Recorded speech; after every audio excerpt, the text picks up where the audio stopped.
taatee maal yaadda? Waa yaadan deemte fakkaata. Rakkoo jira? Maal yaadaan deemanitti? Takkaa keessi kiyya gammachuu godhatee hin beeku. Maaliif? Maal taate? Summiin na keessa faca'ee jiru beektaa? Waa lama qofa osoo hin taane waa sadii oli. Innis maal fa'i? Wanta naan hin beekne jira moo? Wanti ati beektus ni jira, wanti ati hin beeknes ni jira. Maal inni ree? Rakkoo kee kanarratti himuu hin dandeessu? Dhageessa.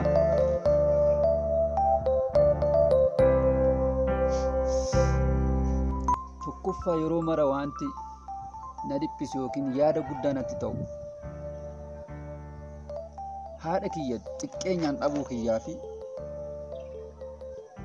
abbaan kiyya hagaarraa eessa akka jiru wallaaloo kiyyaatu gadda guddaa natti ta'e. Kun immoo nu lamaaniif fuqixa. Si qofa maaltu si yaaddeessa?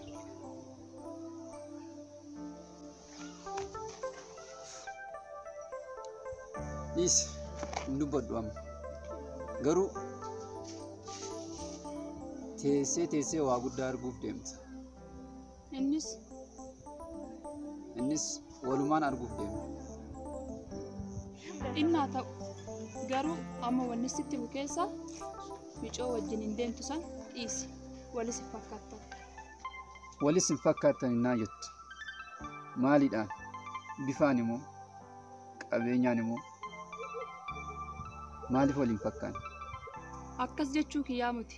Sin madaaltu yoo siin jedhu ishiinis akkuma ishee nama qabeenya qabu, nama mana qabu, nama konkolaataa qabu barbaaddi malee miskiina akka keetitti hin heerumti jettee yaaddaa tumtuyyuu. Yaa buleetti kiyya.